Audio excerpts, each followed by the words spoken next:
I don't watch or listen to weather reports. It's strange to hear a person tell the sky what to do. Now you shall rain. Now clouds away and give us the sun. And now abracadabra, make an eclipse.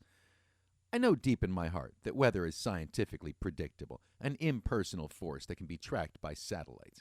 But my childish brain can't let go of the idea that weather has moods and personality. Maybe just because I like taking things personally. I still believe the skies get angry or calm, that a kiss between tragic lovers can summon a cinematic rainfall, that a sudden realization of truth can bring rays of sunlight down from the clouds. I don't want to hear scientists in suits predict the weather. I'd rather hear poets psychoanalyze it. A curtain of clouds wept across the stage, a buffalo. Bitter tears wrought from cold gray skies, a longing, a cold, castrated cry. Child of humanity, they weep for thee. I have a friend. She's vibrant and sprightly, like a Germanic dwarf, and I ask her when I want to know what the weather's going to be like, and she's always right. Then she tells me I should buy an almanac like she does, but I don't want to learn the weather from books. I want to hear it from a Fraulein spinster. I sort of imagine that she sniffs the air and it tells her when the clouds are going to change. I think of meteorology, and yes, I think of weathermen.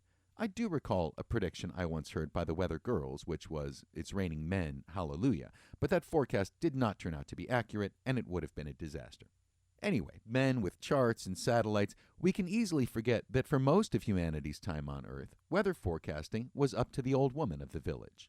And instead of fancy science tools, she used her nose for subtle shifts in scent, like rain's approach has a metallic smell. She used her eyes to see changes in forest colors, her ears for bird song. Instead of reading charts in books, she could read from nature itself. There was an old Gaelic belief that the winter goddess Killiax would spend February 2nd gathering firewood for the rest of the winter, and that if she needed a large supply, she would cast a spell to make the day sunny. So the Irish dreaded a sunny February 2nd. A cloudy sky was taken as a sign that the witch had enough wood and winter would soon be over. Old farmers' almanacs were known to say, "Of all the months in the year, curse a fair February." Were known to say, "Of all the months in the year, curse a fair February." This sounds a bit far-fetched, but so does the belief that a groundhog seeing its shadow will mean 6 more weeks of winter. Groundhog Day is one of my favorite holidays. When I was a kid, every Easter Jesus would rise from the tomb and nothing would change. I mean, yeah, candy would magically appear in the yard, but no sudden onset of cosmic peace and justice. But a groundhog rises from the earth, casts no shadow, and it's gonna be spring. Or there's only 6 more weeks of winter. Either way, he bears glad tidings. A change is coming. Winter will end. And he's been doing it for over a century. Punxsutawney Phil has been predicting spring since 1887, 138 years. 40,000 religious pilgrims are expected this year to witness this wizened weather guru. Of course, the secularists can't let this go. Biologists remind us that the average groundhog's lifespan is 6 years, not centuries. Mathematicians use their fancy charts to say that Punxsutawney Phil's 138 predictions have only been accurate 39% of the time. Only 39%? He's a rodent. Nerds will use their fancy calculus to prove that Phil's accuracy is 11% less than that other method of weather forecast, the coin toss. Personally, I still think 50-50 is nothing to brag about. And in March of 2018, the Monroe County Sheriff's Department issued a warrant for Phil's arrest for deception. They claim he willingly conned them into a false sense of security and then conjured a blizzard. Surely this is a sign that there is not enough crime in Monroe County to keep a sheriff's department busy. That must be the safest place on earth. Or the stupidest. Groundhog Day is even becoming political, with Georgia's own groundhog General Beauregard Lee challenging Punxsutawney Phil's prediction as fake news. But I do have to wonder if Beauregard is partisan in this. Everybody knows that 6 more weeks of winter is worse for Northern Democrats than it is for Southern Republicans.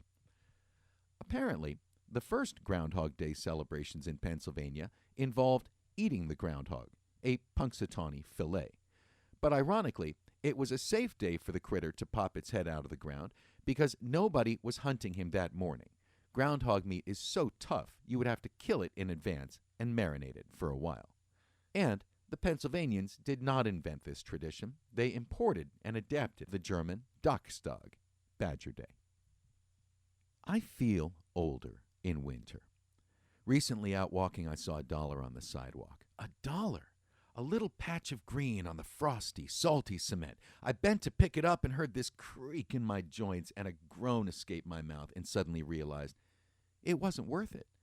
Bending to get this $1 was like $2 worth of toll on my knees and lower back, and the risk of slipping on ice. Then I asked myself, what is $1 worth? And from inside my own mind, I heard a horrifying answer. It ain't worth what it used to be. Oh, no!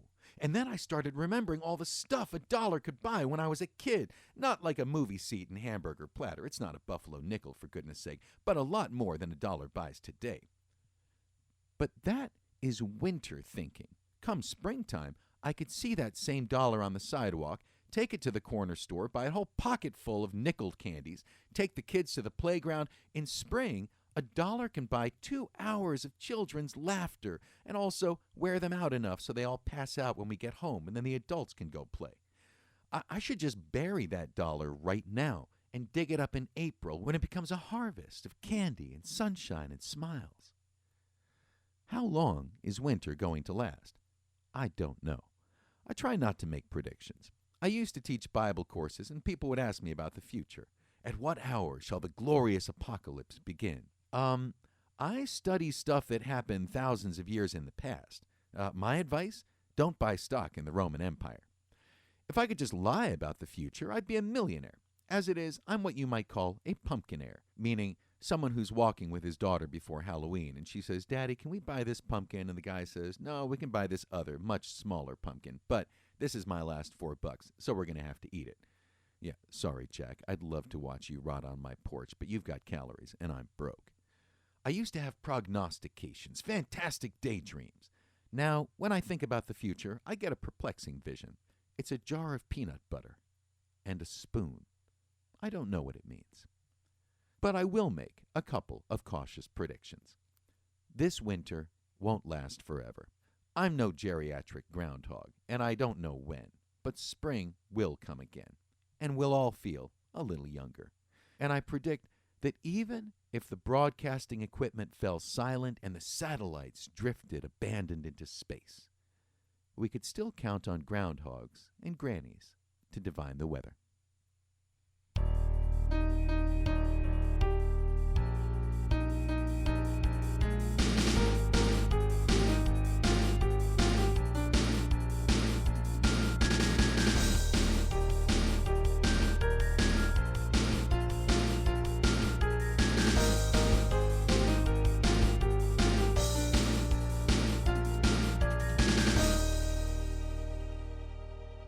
This has been Animal Magic. I have been Jay Snodgrass, and at some point I will be again.